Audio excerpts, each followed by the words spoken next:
assunto sobre o qual nós precisamos falar, não é? Sim, estamos carentes. Então vamos lá. Então vamos lá, gente.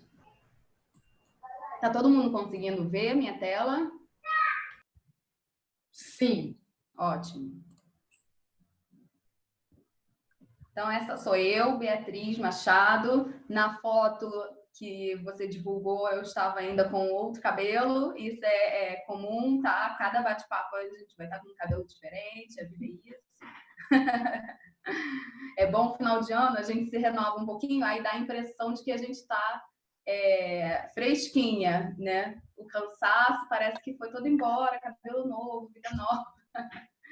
Eu tenho 26 anos, falo do Rio, sou professora de inglês desde 2011, embarcando nessa aí há quase 10 anos. Essa trajetória, trabalhei com crianças, adultos, trabalho com crianças, adultos, adolescentes, ensino infantil desde os 3 anos de idade. Eu tenho formação em letras, tenho certificações internacionais do ensino de inglês em metodologia, em proficiência na língua e certificação Google também de tecnologias educacionais. Ainda estou caminhando nessa jornada Google, possuo só o nível 1. A meta de 2020 é o nível 2. Eu tirei meu nível 1 em janeiro de 2019. Em janeiro de 2020, se Deus quiser, eu vou tirar o nível 2.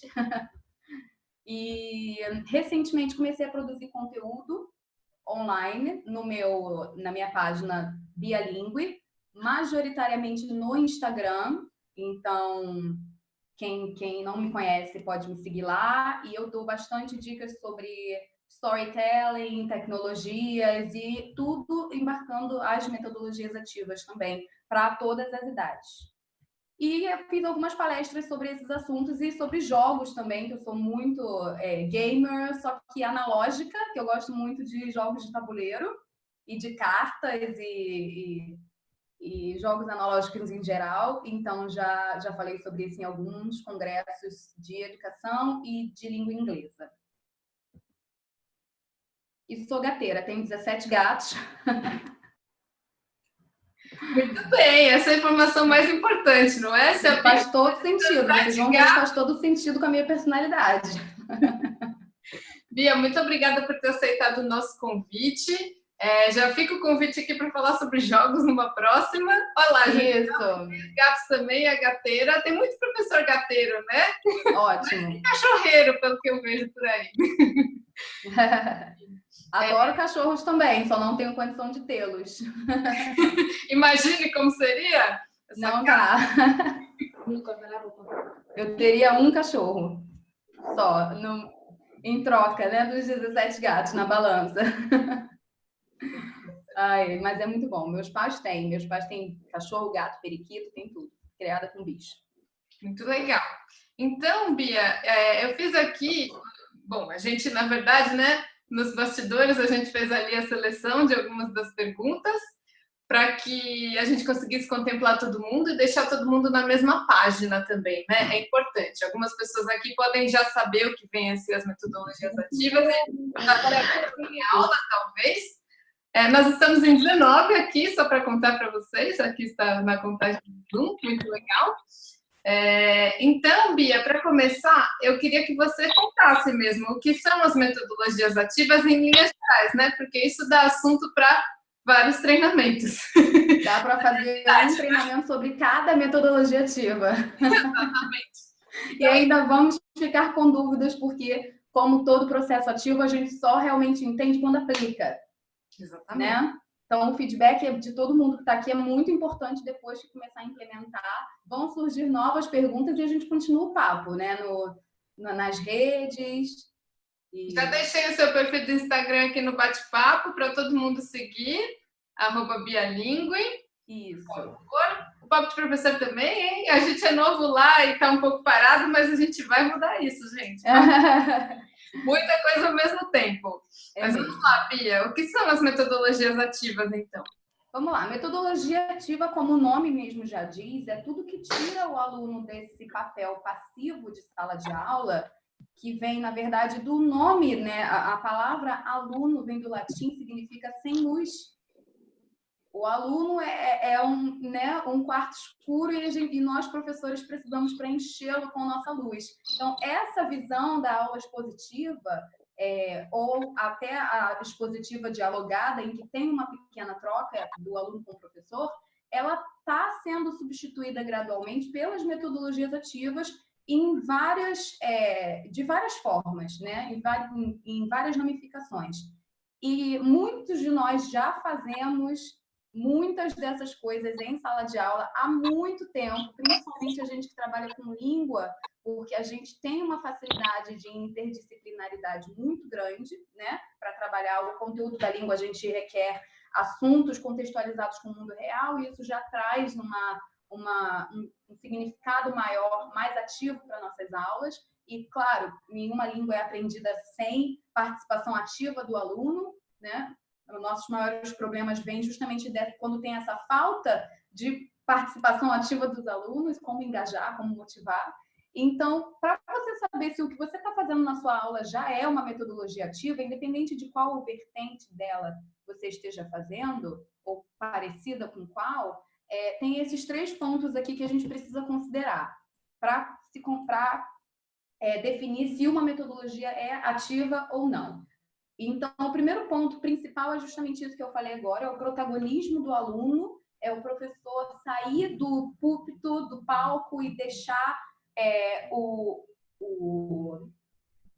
protagonismo para o aluno, né?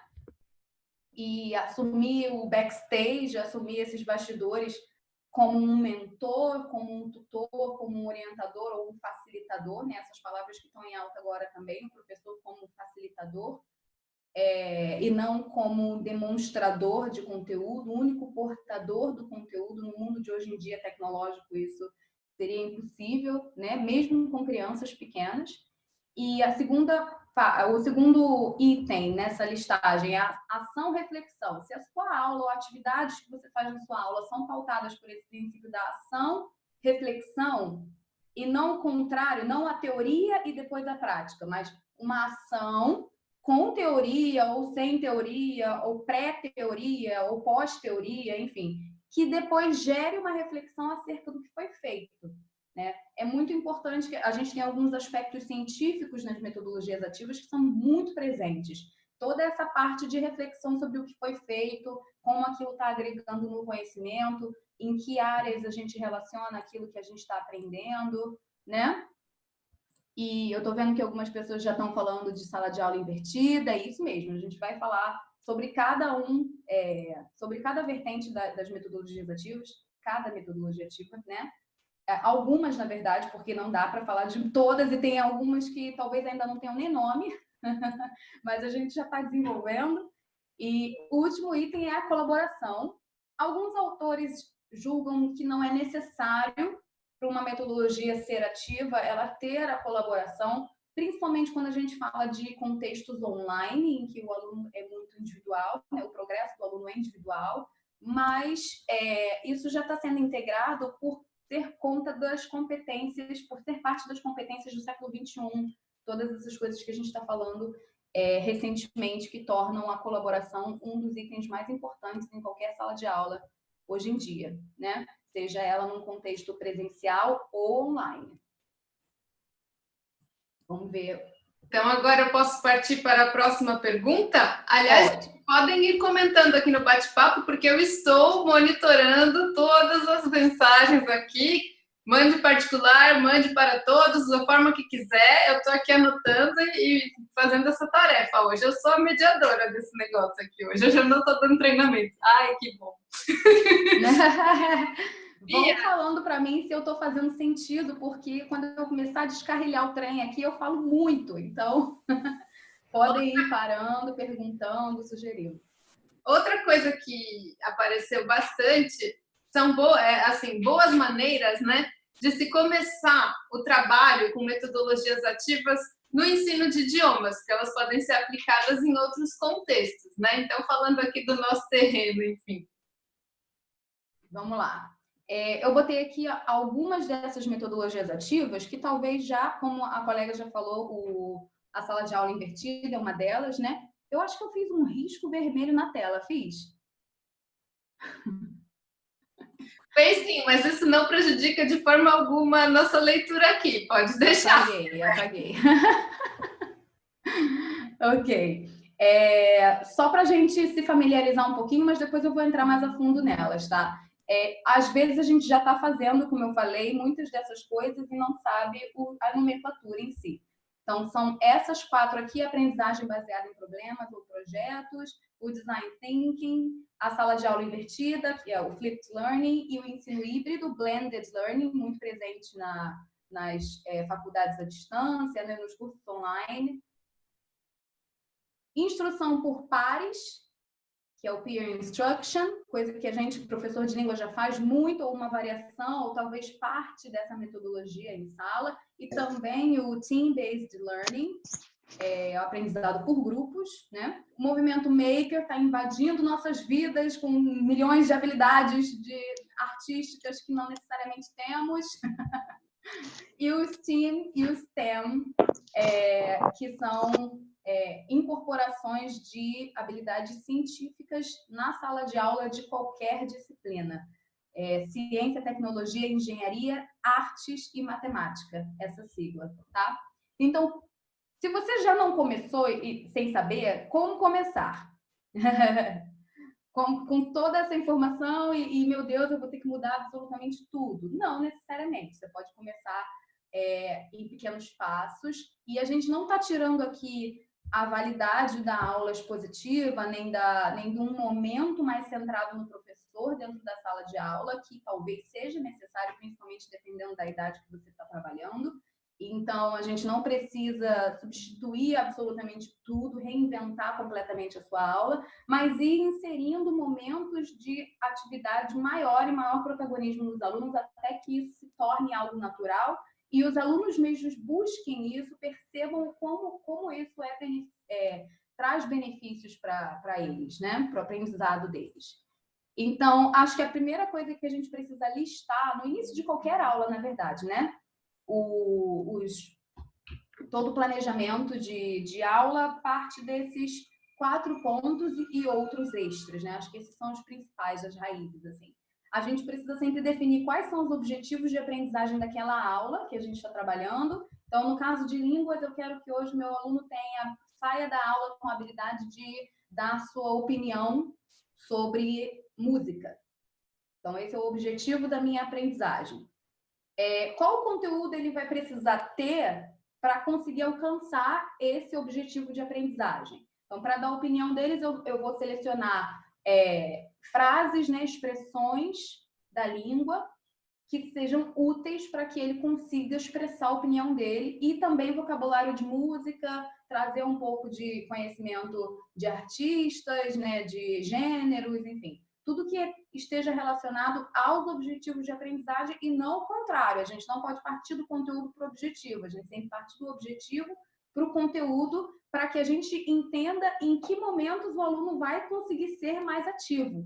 Porque ele vai ser ativo de acordo com o objetivo, mesmo que ele não use nada do conteúdo que você planejou. E isso é uma coisa que a gente precisa aceitar.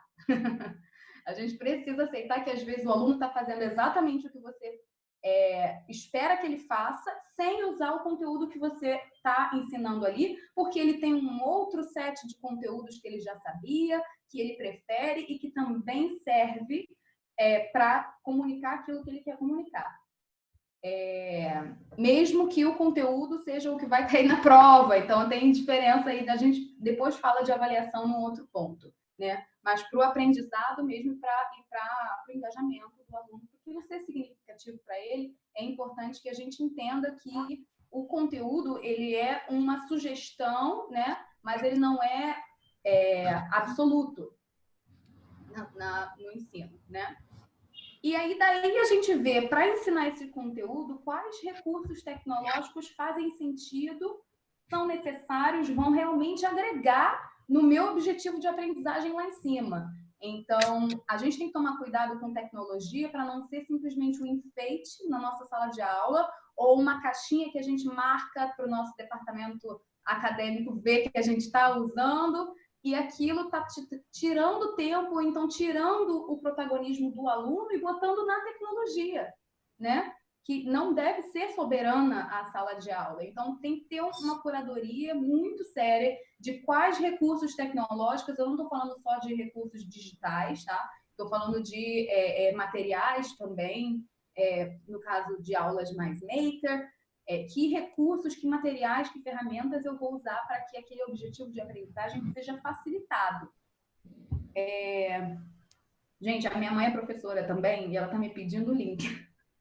Deixa eu só mandar para ela aqui um segundo. Ela é professora de português e francês. Pronto. Daqui a pouco ela tá aí. Minha mãe assiste todas as minhas lives.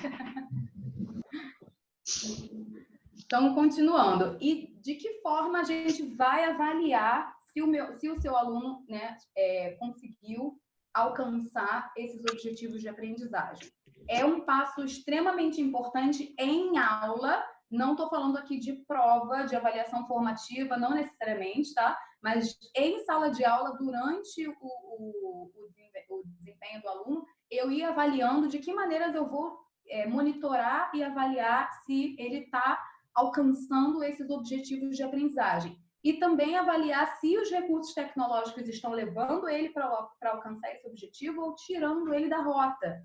Né? E também ser capaz de adaptar coisas durante a aula. A flexibilidade de abandonar um plano, seguir para outro, se aquilo não estiver agregando nos objetivos de aprendizagem que são o principal.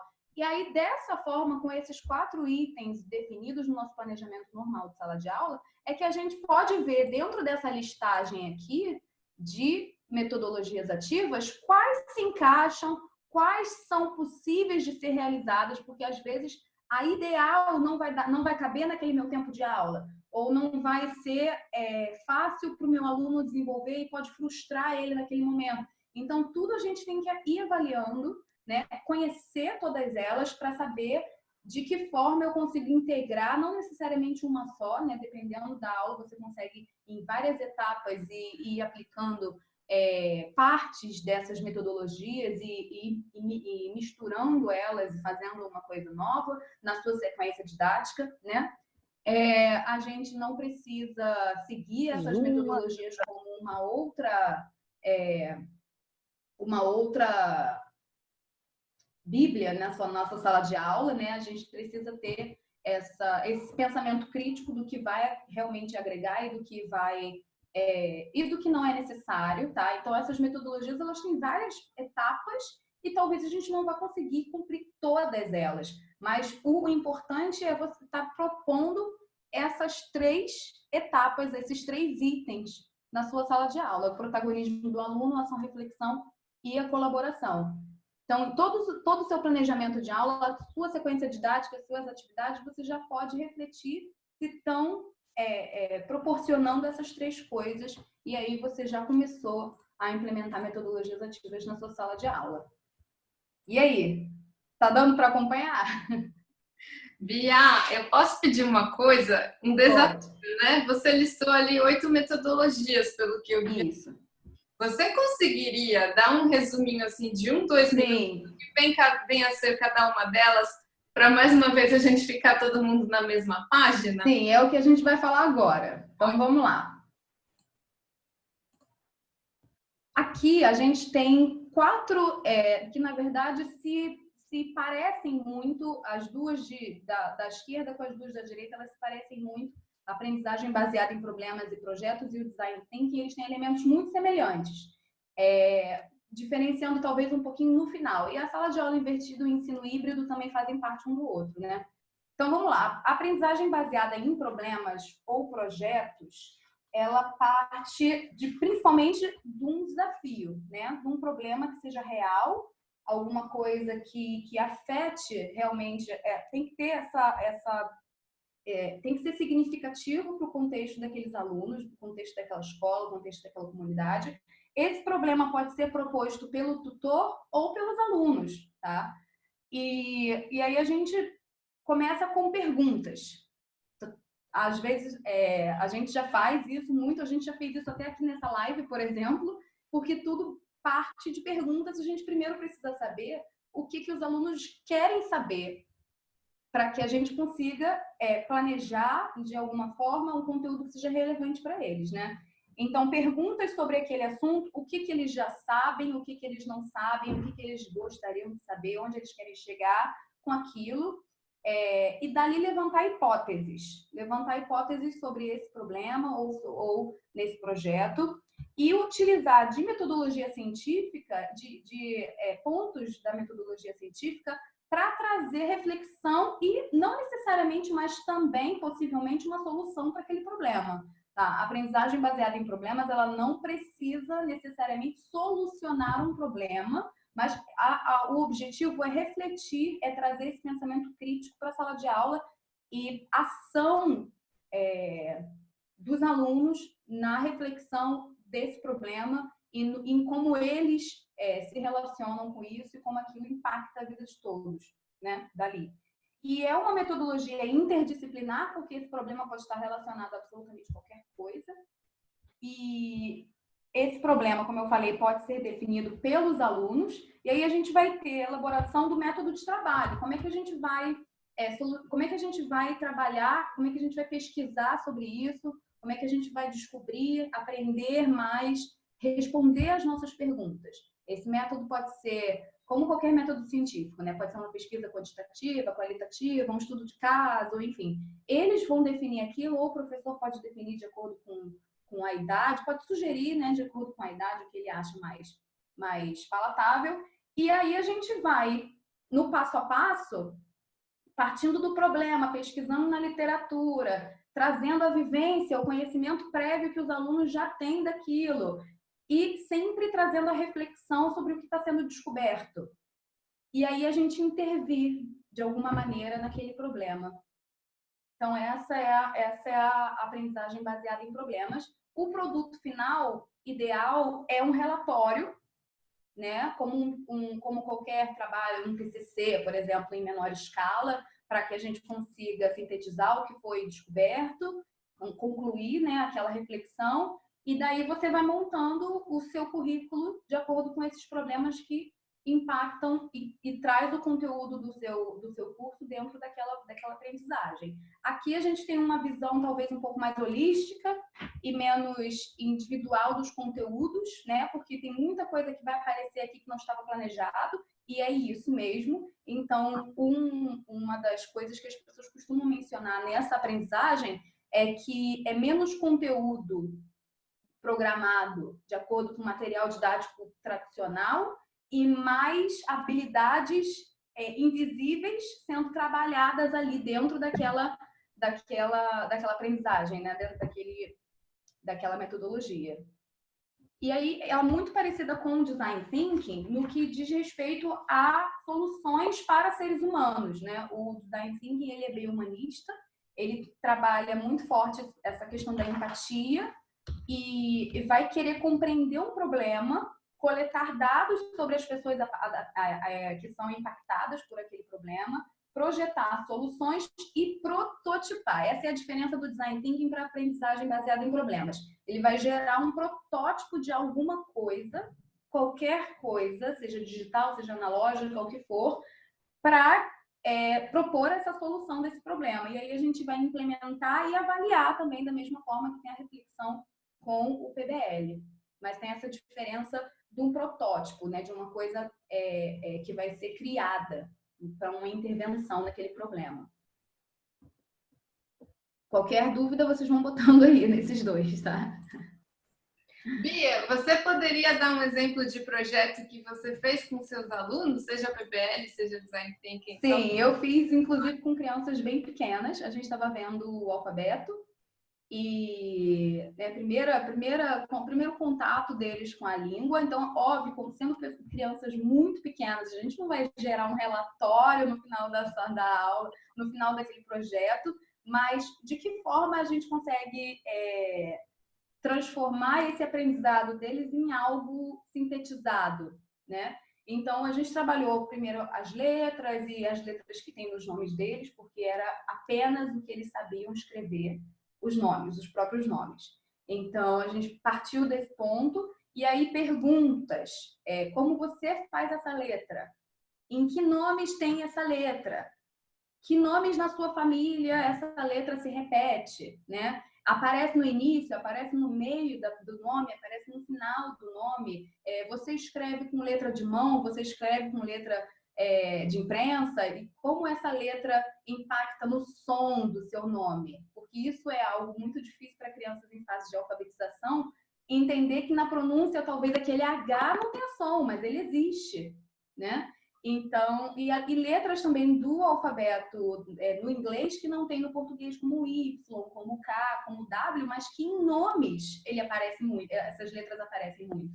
Não em outras palavras, mas em nomes sim, né? E aí a pesquisa foi levar isso para dentro de casa e coletar nomes das famílias, dos amigos e trazer isso para a sala de aula. Então, essa foi a parte inicial ativa deles, trazer a realidade deles, dos nomes que eles conhecem e nomes também que não sejam de pessoas da família, mas de artistas que eles gostam, de personagens de jogos.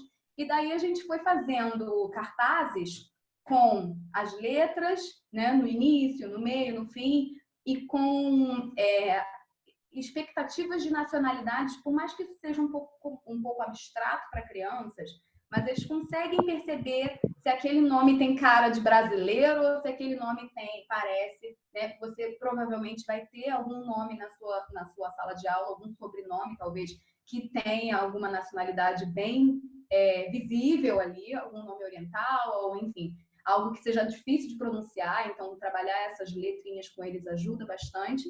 E até comparar, isso foi uma coisa que eles sugeriram, comparar os nomes atuais com os nomes antigos. Então, eles perceberam sozinhos que as avós, os avós tinham nomes muito longos, tinham nomes completamente diferentes do que hoje em dia a gente tem 3 Enzo em sala de aula. Nomes compostos, muitas Marias. E de onde veio isso? E óbvio que daí eles podem expandir isso para a vida deles mais para frente, fazer realmente um TCC sobre esse assunto. Mas esse foi um projeto bem simples, trabalhou de forma muito significativa o alfabeto na vida deles, entendeu? Depois a gente fez esses cartazes com os nomes e apresentou para a família e tudo. Muito legal, gostei muito. Vamos para o próximo, então, a sala de aula invertida.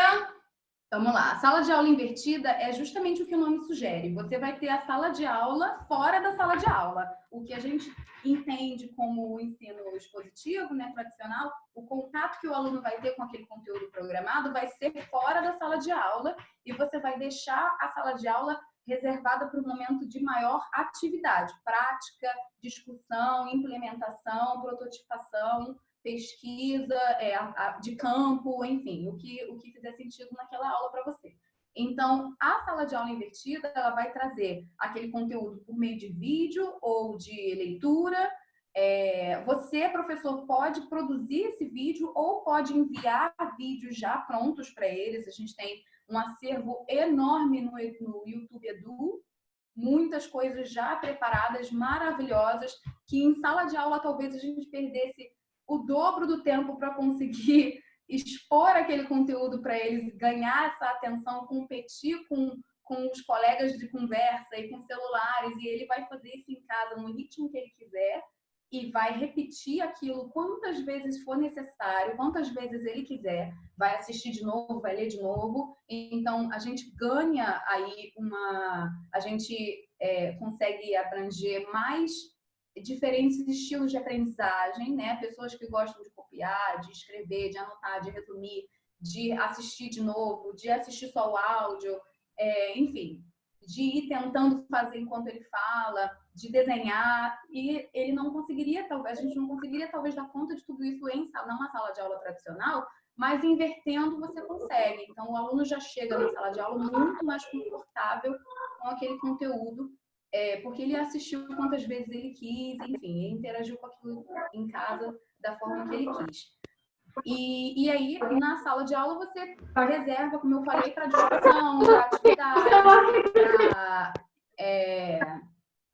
para prototipação, para criação, enfim. Deixa a sala de aula para um momento de atividade, e não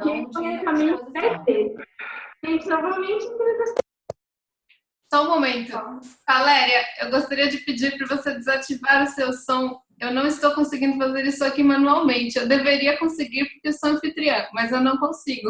Se você puder, por favor, porque a gente não está conseguindo escutar a Bia. Obrigada. Não consigo mesmo. Vamos lá. O ensino híbrido, ele tem a sala de aula invertida nele, né? O ensino híbrido, ele é justamente você misturar a parte à distância, a parte presencial com a parte à distância, né? Então, você vai ter atividades, elementos da sua sala de aula em contextos virtuais e a parte presencial também que a gente vê.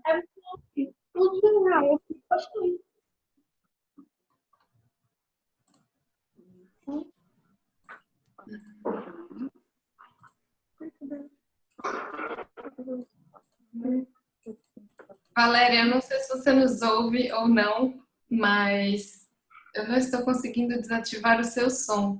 E o seu som está vazando na apresentação.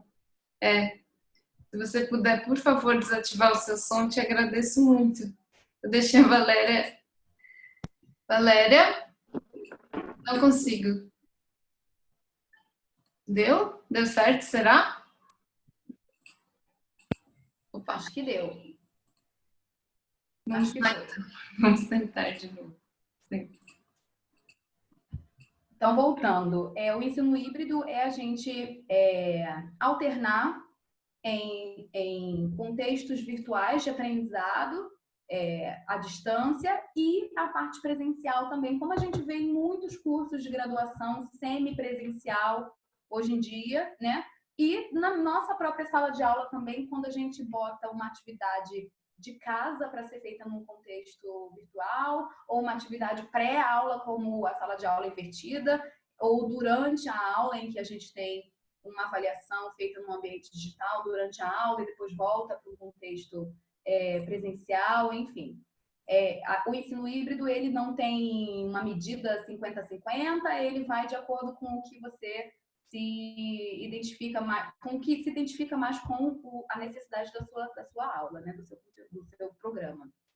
Então, essas quatro, a aprendizagem baseada em problemas do design thinking são parecidos, a sala de aula invertida e o ensino híbrido tem elementos também que se repetem, são as quatro talvez mais já feitas ou já conhecidas de professores pela minha experiência, mas também temos essas outras quatro, que talvez os nomes não sejam tão conhecidos, mas a gente já faça em sala de aula também, que é a instrução por pares, peer instruction e o team-based learning, que também tem aspectos parecidos entre si, e o movimento maker e os team STEM, que também tem alguns elementos que se parecem. Então, vamos lá.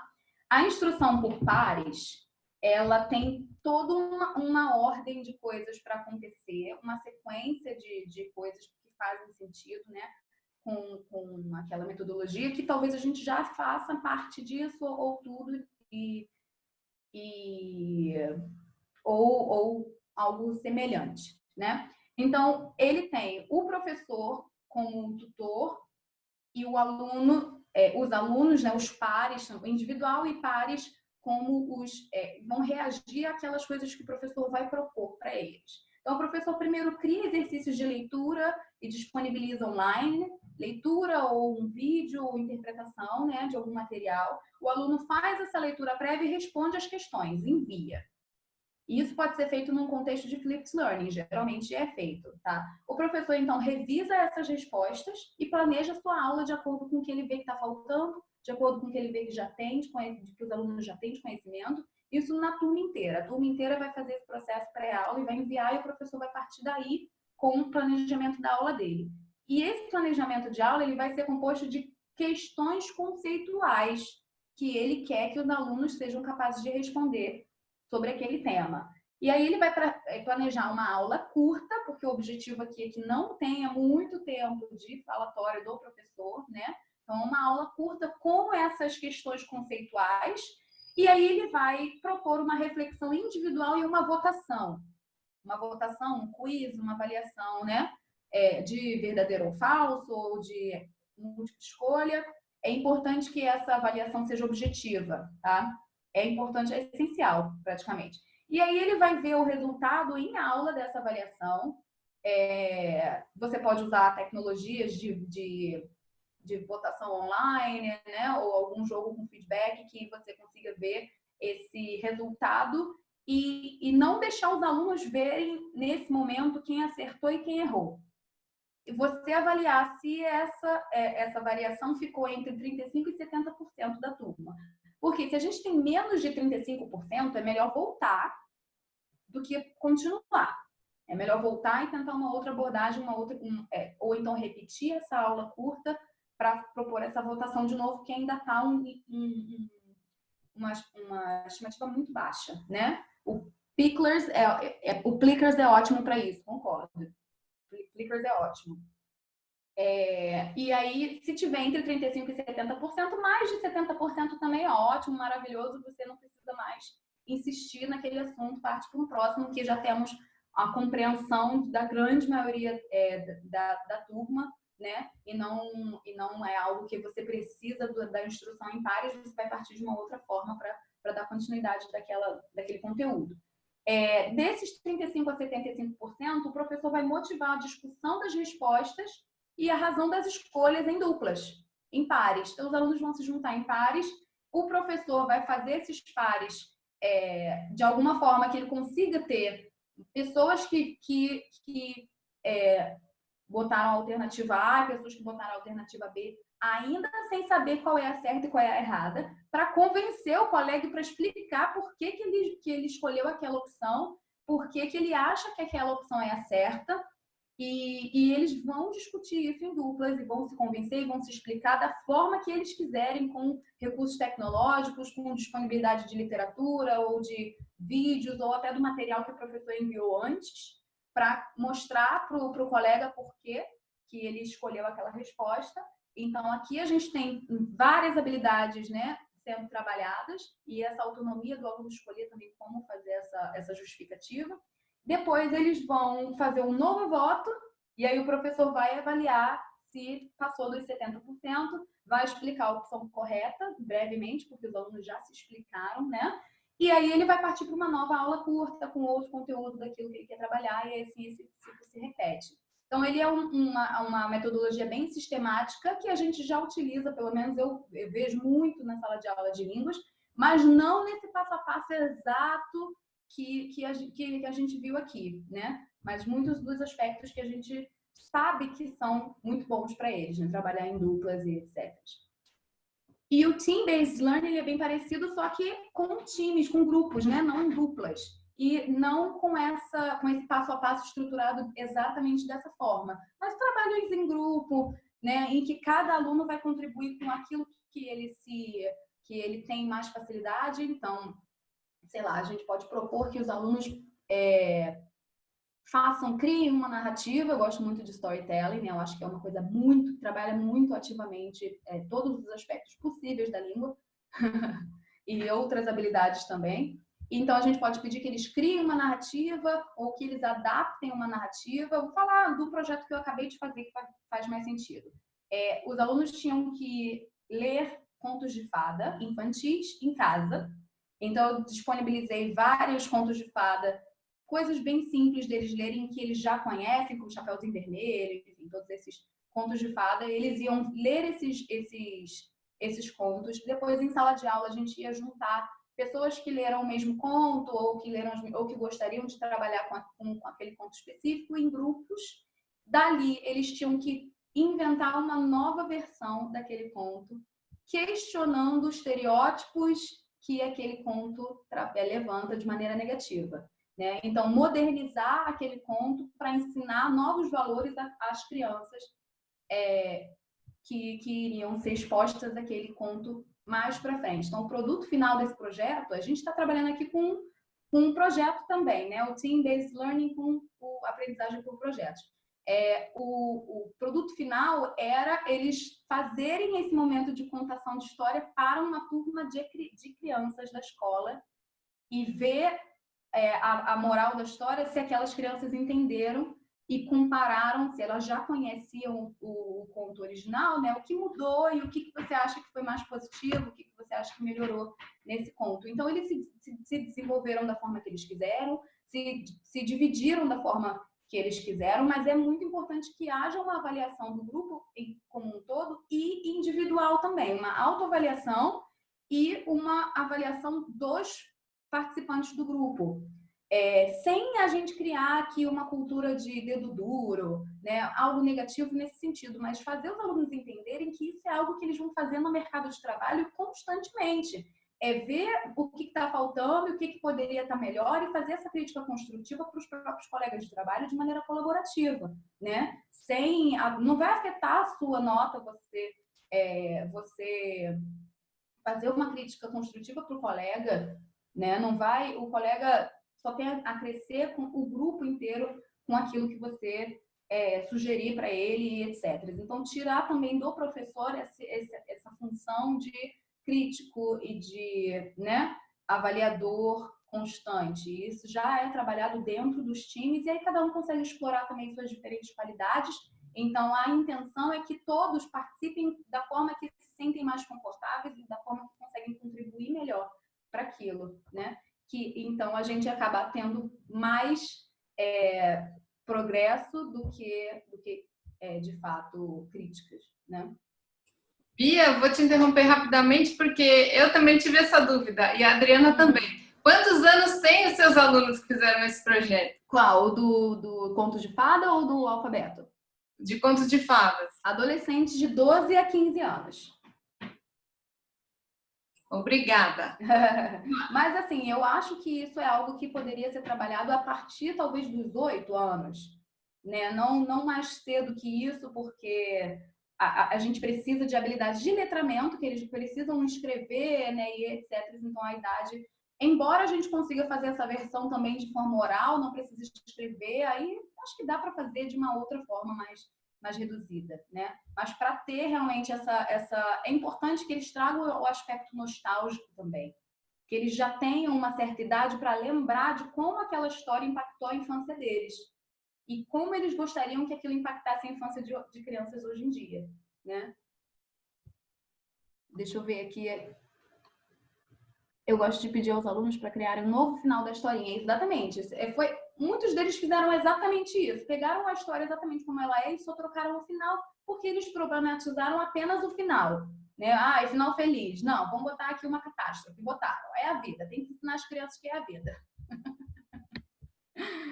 E propuseram esse final diferente e alguns mudaram completamente toda a estrutura da história. Para quem trabalha com adultos, tem uma versão muito legal do YouTube chamada Tinderela, que é a Cinderela no Tinder.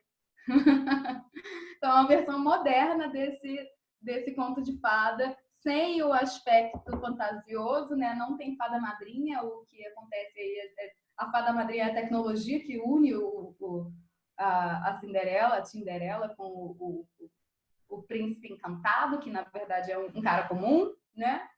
Então, desromantiza também. Aí tem várias problematizações. Adoro trabalhar assim. Adultos também gostariam bastante desse projeto e poderiam trazer os filhos para depois assistirem a essa contação de história, enfim. Esse material está em inglês ou português, da Tinderela? Está em inglês com legenda. Ah, tudo bem. Dá para usar. Dá para usar. Isso. Michael, Micael, como te chamo? Esse método pode ser usado com adultos também. Eu já fiz e deu certo, exatamente isso. E aí a gente pode usar também tecnologias um pouco mais elaboradas para que eles façam uma versão escrita, um e-book, né? Várias tecnologias que servem para isso, para eles adicionarem mídias, adicionarem narração, fazer um vídeo, enfim, da forma que eles quiserem, depois ter esse produto final, né? Então esse é o Team-Based Learning. Mike, pronto, gostei, Mike. O movimento Maker, vou tentar falar rapidamente, tá? Para a gente poder seguir adiante.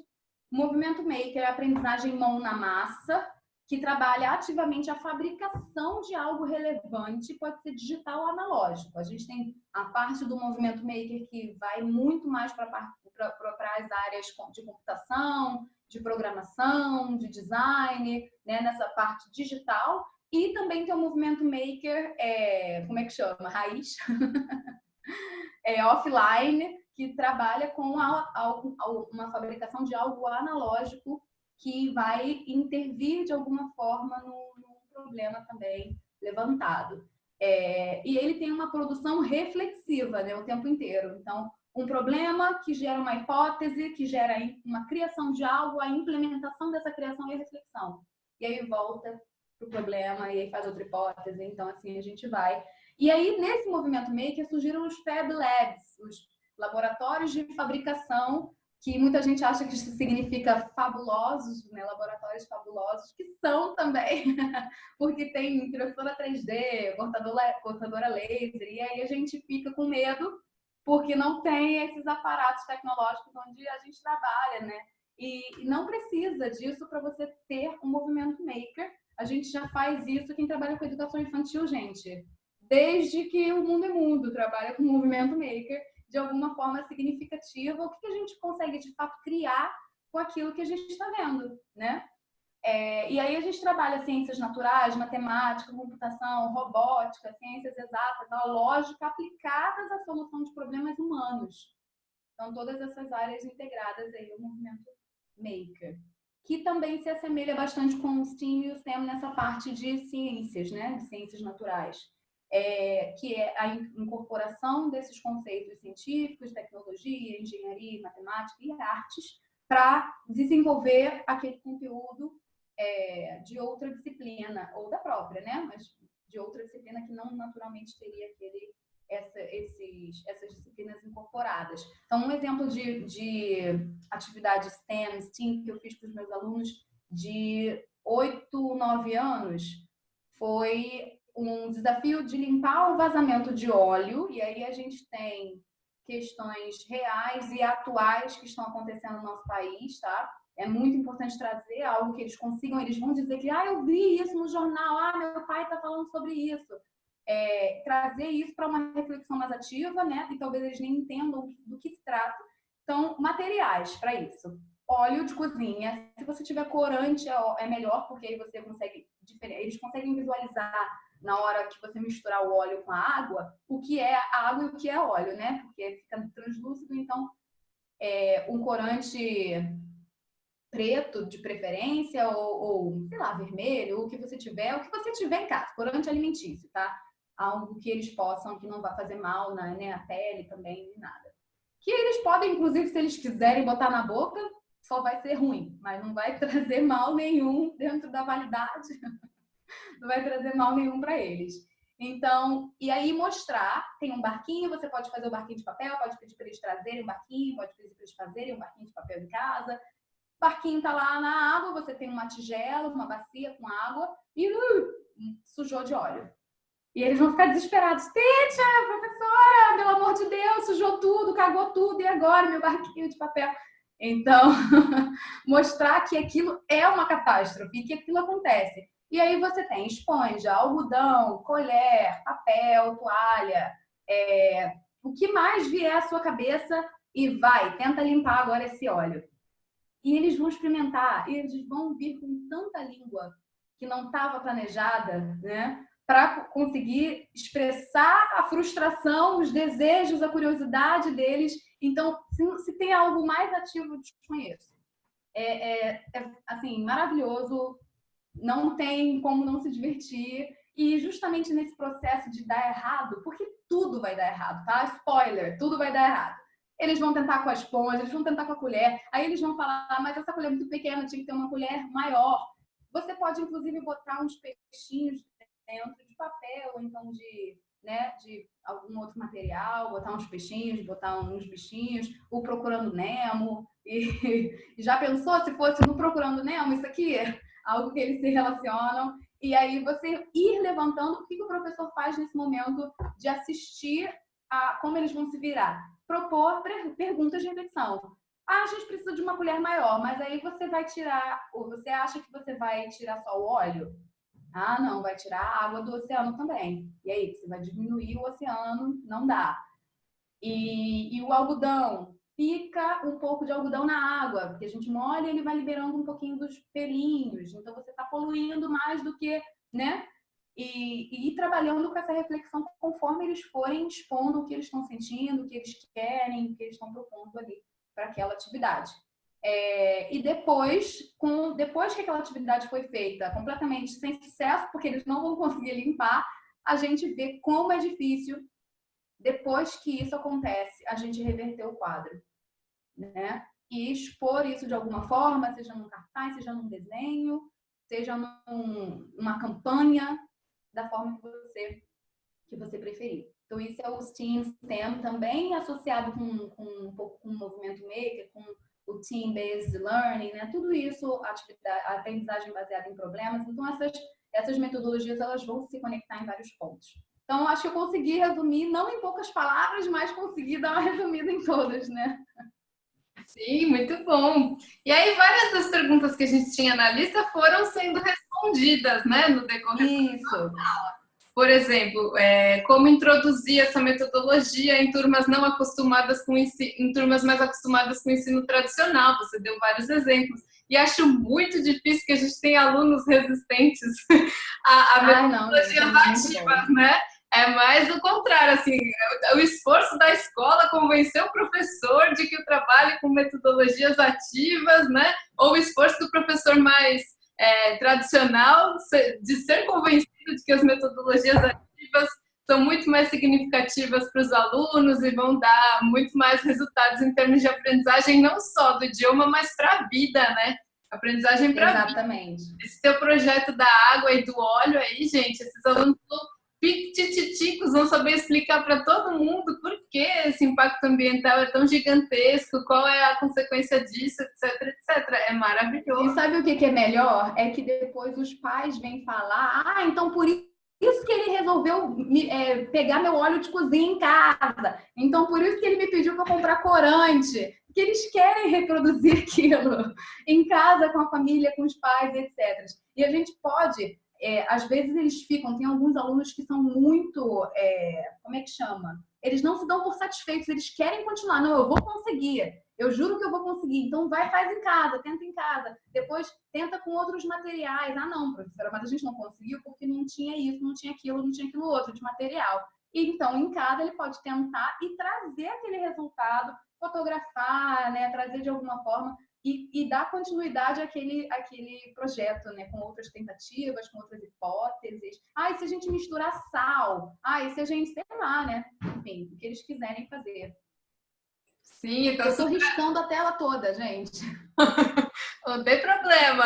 Então, super alinhado com as tais das habilidades do século XXI, as habilidades exigidas pela própria BNCC para quem é professor de escola regular aqui, né? Enfim, não tem mais como viver sem metodologias ativas, assim, né? Ponto. Exato. Não tem mais quando a gente fala dispositiva, né? Ainda bem. Isso. Quando a gente fala desse desafio da motivação, é muito importante que a gente cultive esse mindset de crescimento, né? Essa mentalidade de crescimento em oposição a uma mentalidade fixa de eu não consigo, eu não vou conseguir. A gente não tem o que é preciso para isso. Isso pode vir do professor, né? Na maioria das vezes. A gente não tem o que é necessário para isso. Porque a gente vê projetos inspiradores e de sucesso, né? Mundo afora. E é realmente natural a gente comparar com a nossa realidade. Tem muita coisa que a gente não consegue aplicar da mesma forma, né? E eu esqueci um D, mindset, tá faltando um D aqui. Mindset, tá? Mentalidade, forma de pensar. Professores também erram. Ainda bem!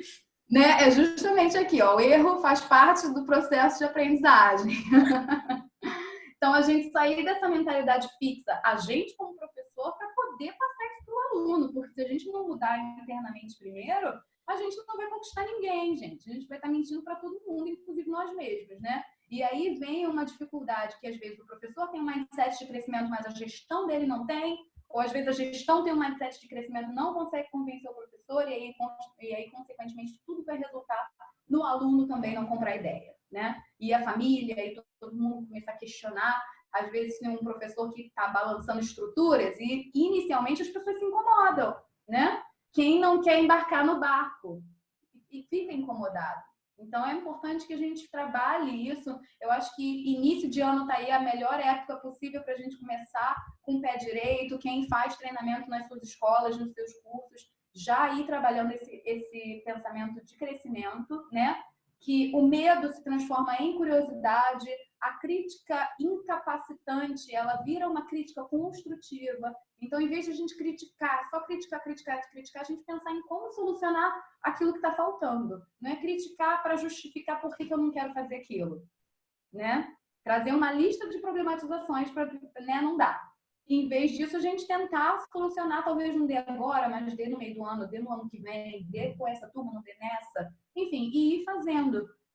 E essa ameaça e competição que gera, talvez, entre professores, que é muito negativa, né? Se transformar em inspiração e conexão entre as pessoas que têm mais dificuldade com as que têm mais facilidade, da mesma forma que a gente quer propor isso para os alunos em sala, né? A gente propõe muita colaboração em sala de aula e muitas vezes na sala dos professores a gente nem se olha.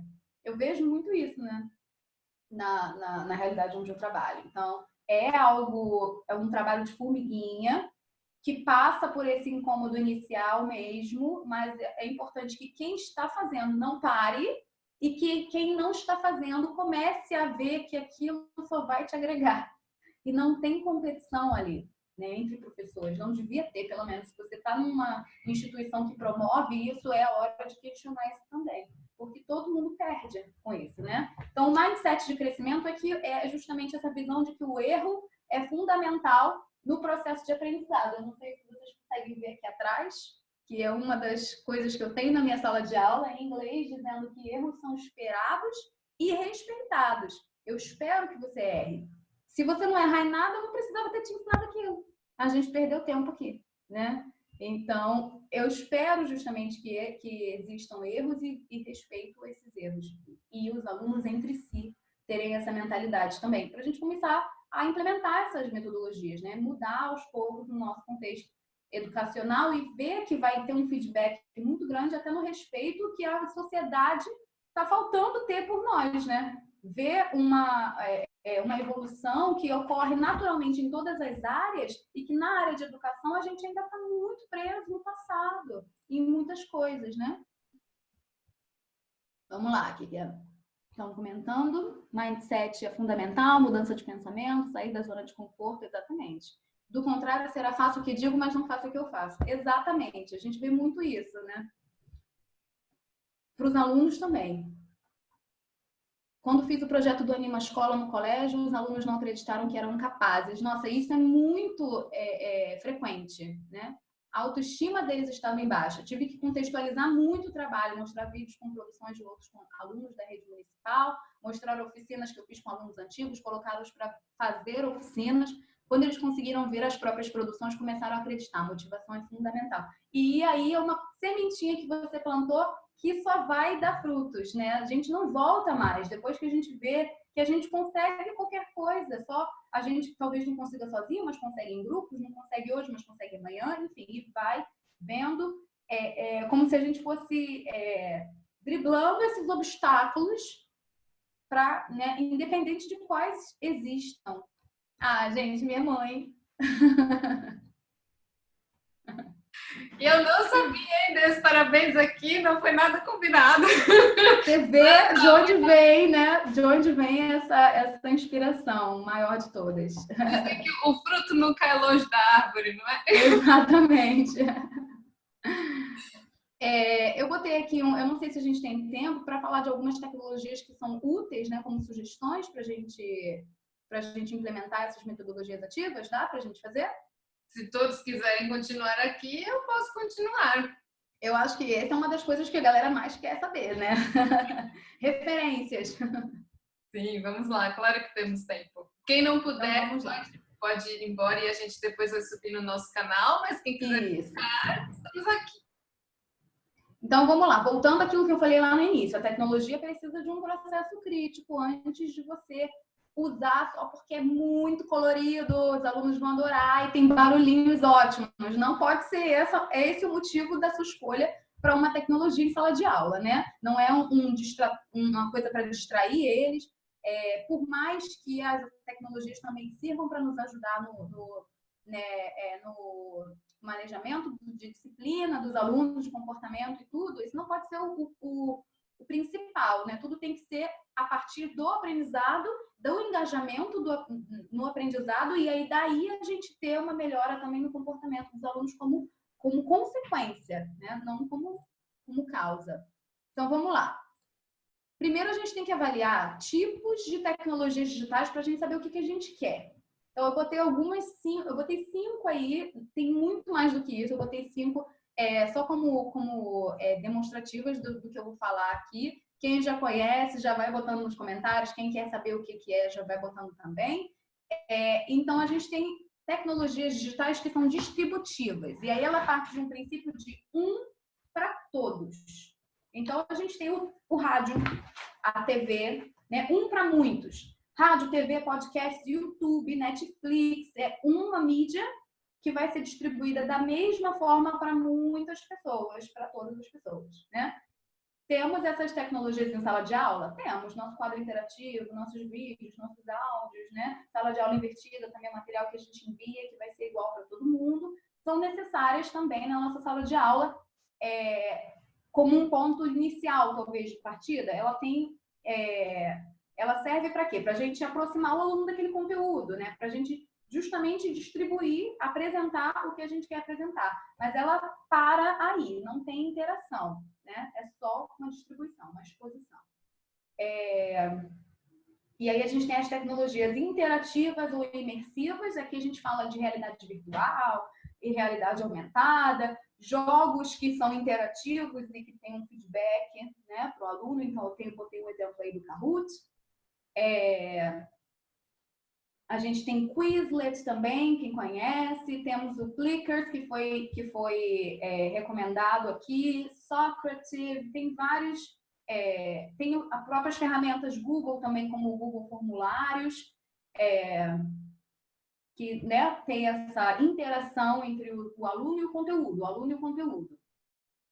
Mas não tem interação necessariamente entre alunos e alunos, né? É uma interação ou uma imersão do aluno com o conteúdo que está sendo apresentado.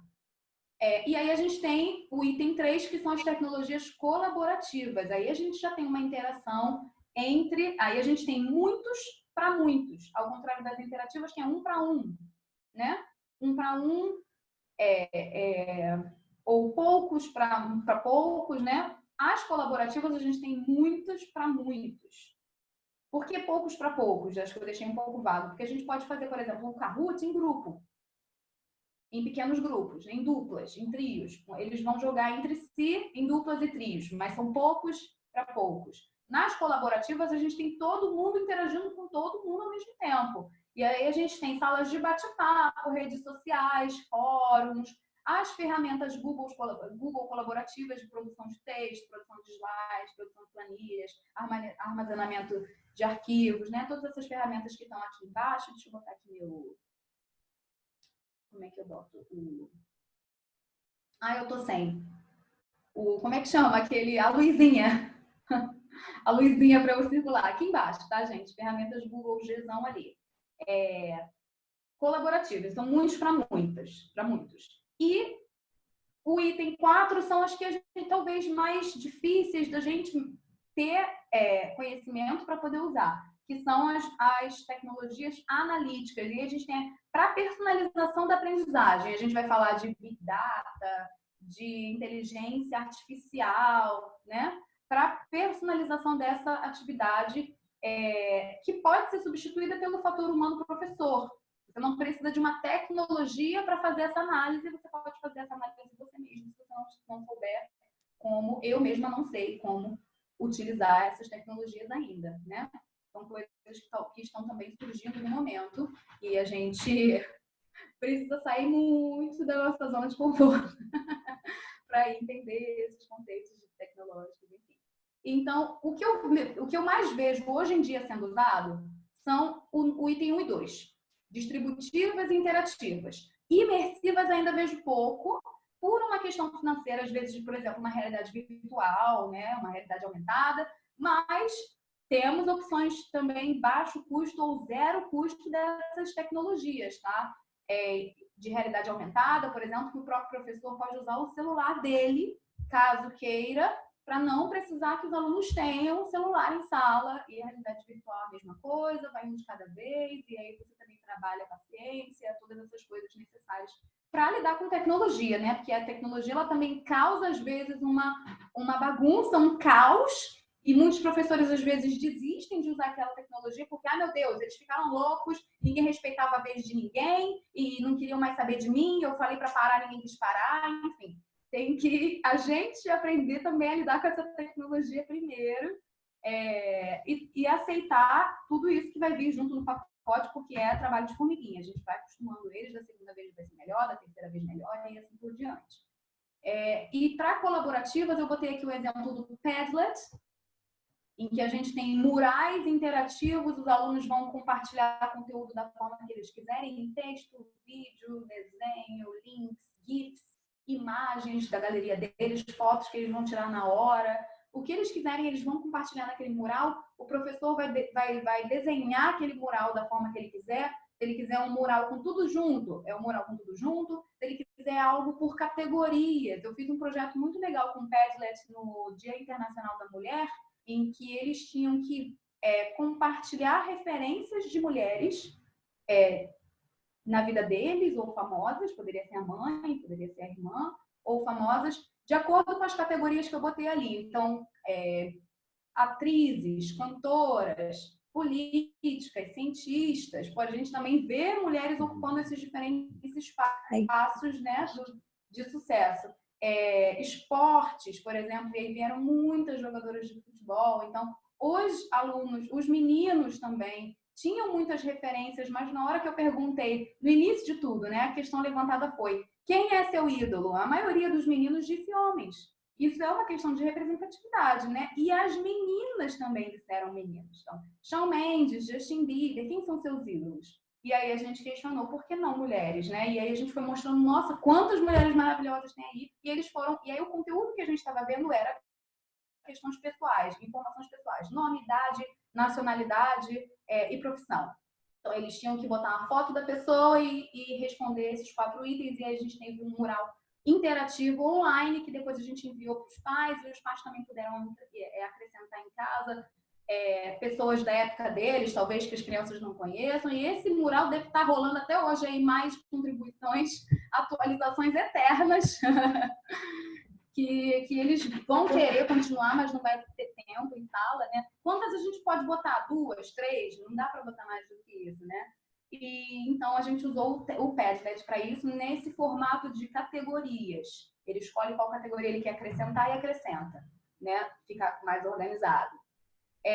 O Khan Academy, que está aí na terceira opção, ele é algo que trabalha com flipped learning, a sala de aula invertida, e o blended learning, né, o ensino híbrido também com crianças em casa, que é uma coisa que os pais me pedem muito, mas como é que eu continuo falando inglês com ele, trabalhando inglês com ele, além de botar a televisão em inglês, né? O Discovery Kids, tecla SAP. Além disso, como é que eu consigo trabalhar, né? Realmente é muito legal quando os pais, quando os responsáveis, quando a família quer participar também dessa produção em casa. Entende que o momento de sala de aula é muito pouco para que isso realmente se desenvolva, né? E como língua, principalmente.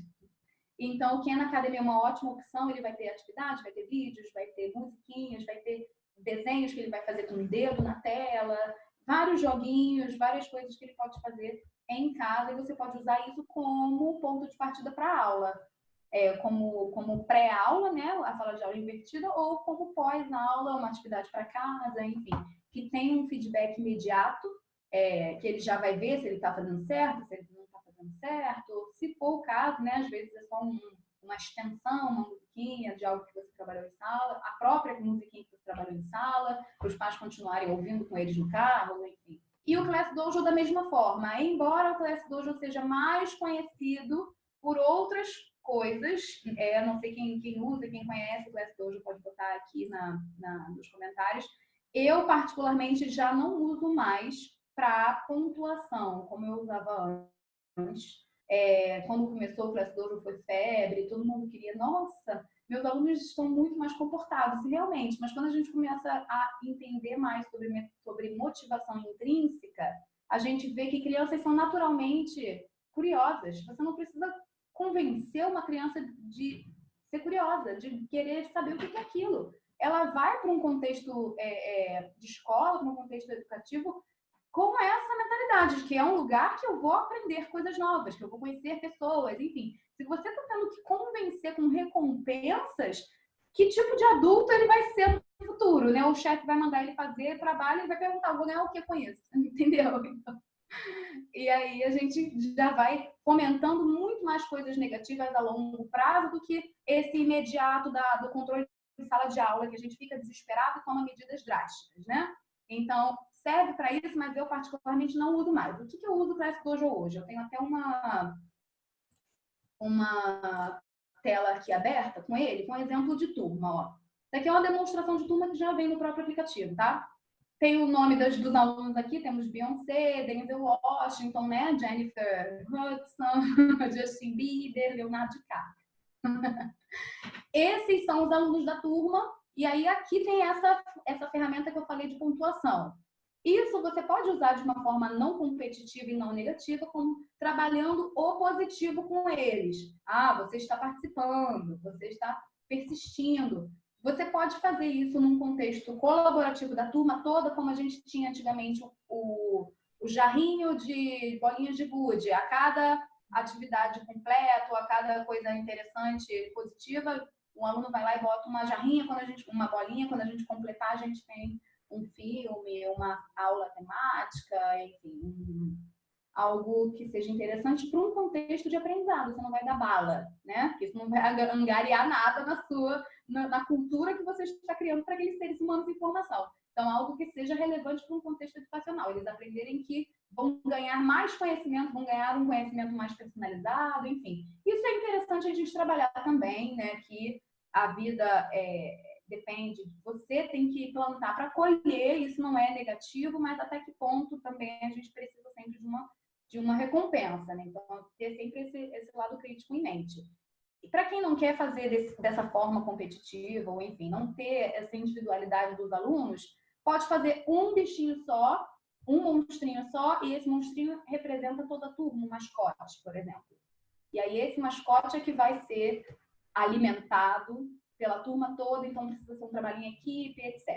Mas no que diz respeito à sala de aula invertida, ou então essas outras metodologias, eu uso essa ferramenta aqui de portfólios.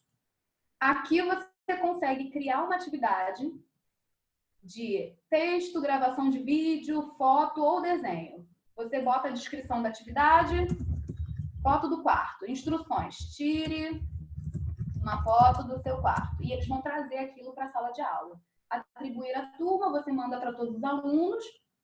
Conforme eles forem enviando, você vai receber aqui e vai aprovar, de acordo, né, se ele estiver cumprindo com a tarefa ou não. E depois eles vão ver, depois não, eles já podem ver em casa em tempo real, quem for postando o que você for aprovando, eles já vão vendo. E depois eles já trazem isso em sala para trabalhar talvez o vocabulário dos objetos que eles têm no quarto, ou da posição das coisas, enfim, do conteúdo que você quer trabalhar com eles.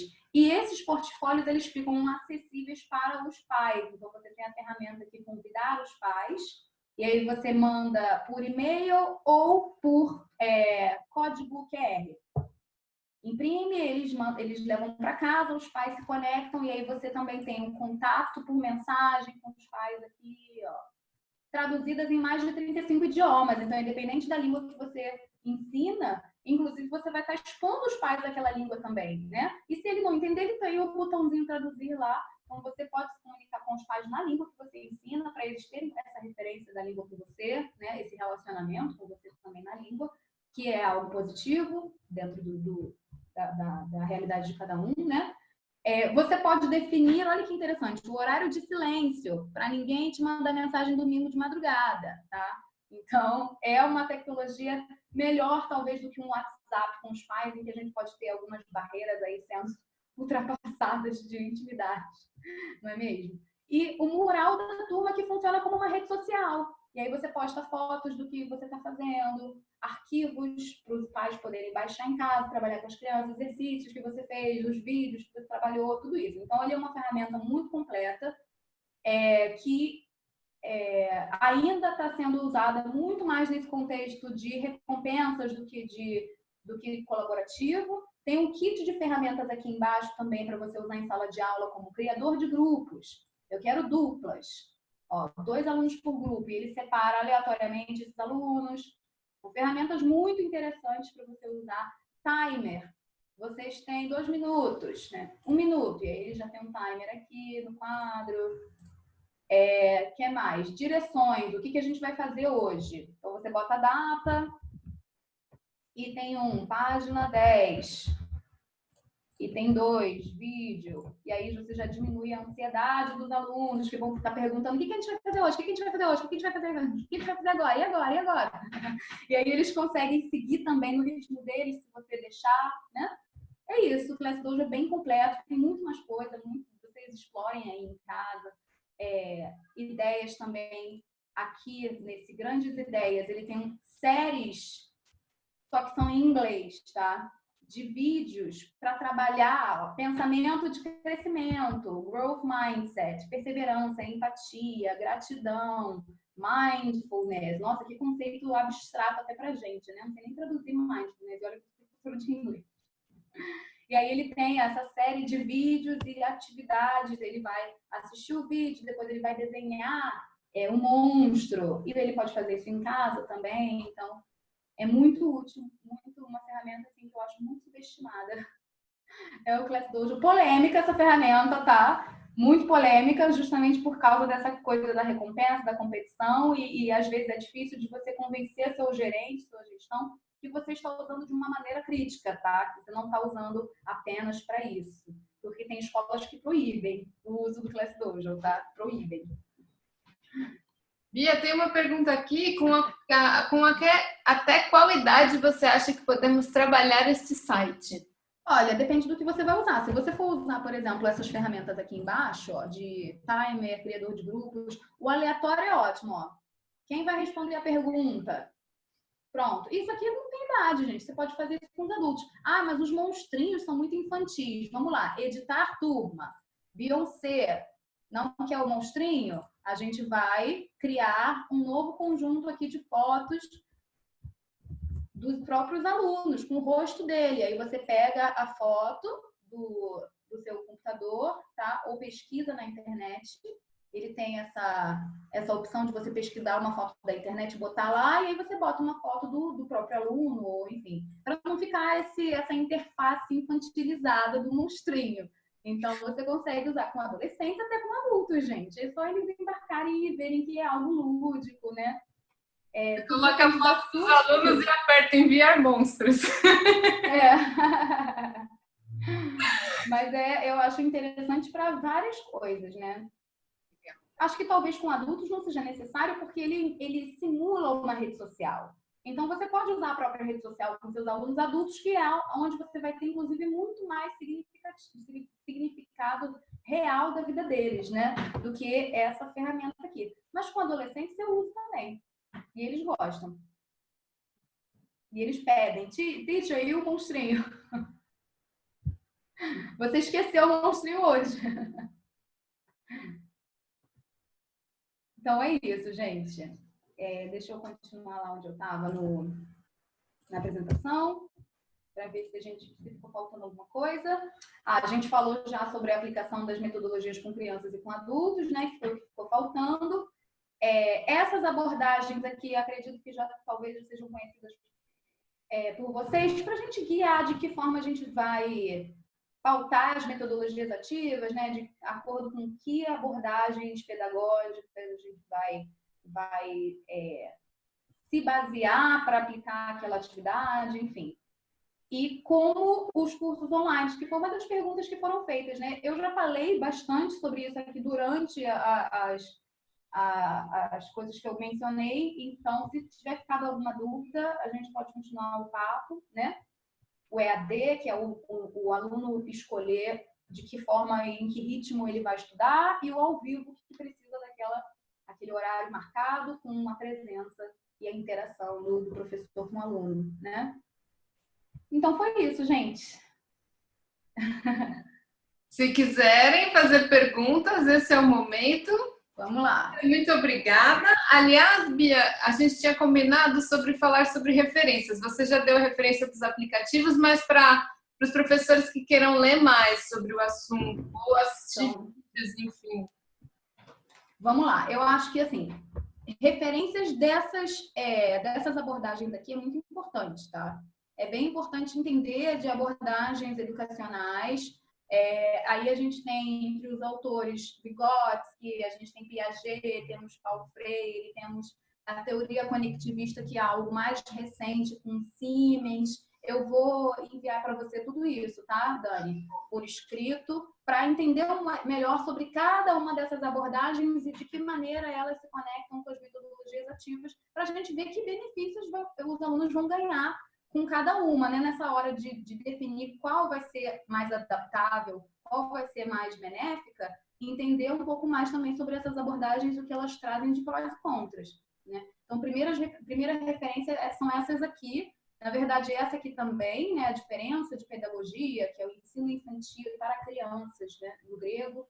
Andragogia, que já é focado no adulto, nos interesses de que ele vai botar de dentro para fora e não de fora para dentro. Né, o professor que vai definir o que ele quer estudar, é ele mesmo que define. E a eutagogia, em que o aluno define o que quer estudar e como quer estudar, que é o que a gente está fazendo aqui agora, né? Eu quero fazer um curso online, ou eu quero assistir um webinar, quero fazer um workshop sobre o que eu quiser. Então, tudo da forma que você quiser, os caminhos se entrelaçando e fazendo conexões, né? Então, essas referências aqui, tem vários autores e cursos também online.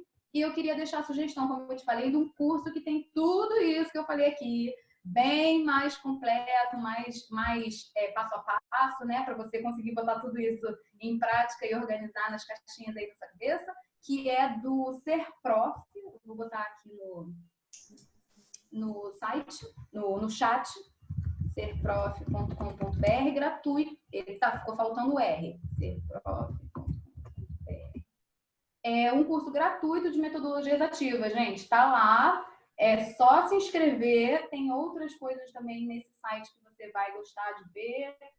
Eles fazem alguns bate-papos também. E bem interessante esse curso. Esse curso é dado por uma professora autora de um livro chamado Metodologias Ativas de Aprendizagem, que é a Carolina Costa Cavalcante, a autora. Andréa Filatro e Carolina Costa Cavalcante, que são as autoras desse livro. E ela fala sobre tudo que eu falei aqui. Na verdade, o que eu estou falando aqui eu tirei de lá. Então, tem mais coisas também. Esse livro está disponível no online, virtual também, né? O livro digital. Na Amazon, se você pesquisar pelo livro, você encontra a versão digital e a versão física, né? Que foram as referências que eu usei para construir esse material. Muito bem. Muito obrigada por todas as informações. Aí aqui a gente tem várias pessoas já massa, o Lúdico ajuda bastante. Muito obrigada a Adriana, a Julibel, obrigada. Alguém lá em cima disse, nossa, que webinar maravilhoso, acho que foi a Gláucia. Que maravilha essa live, disse a Gláucia, com corações, é que ela mandou reservado para mim, mas estou aqui publicando, hein, Gláucia, seu comentário. Que bom! A Adriana disse que vai reassistir com certeza, a Cíntia também agradeceu, a Renata, a Karina disse que foi ótimo, obrigada. Eu também digo que foi ótimo, muito obrigada. Eu que agradeço, gente. Obrigada por conectar comigo. Se tem uma coisa que eu necessito é de conexão com pessoas para me motivar a continuar. Final de ano a gente já está como? The Walking Dead, né? Já está morta-viva e isso é algo que não tem preço. A gente se conectar com pessoas novas e levantar o astral, né? Ver que a gente está fazendo um bom trabalho e que dá para fazer melhor ainda. Sim, e a Bia com certeza em 2020 estará conosco em outras formações do Papo de Professor, quer dizer, eu estou dizendo por ela, né? Tá Bia, dando spoilers.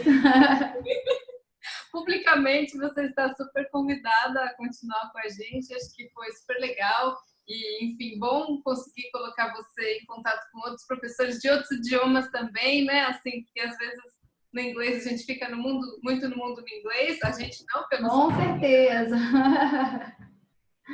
respirar novos ares, enfim. Então, muito obrigada a todos pela presença. Obrigada, Bia, mais uma vez. Obrigada, gente. Este vídeo ficará no nosso canal no YouTube, publicado lá, aberto, mas a gente vai separar em blocos, eu acho, porque a nossa conversa ficou bem longa, né?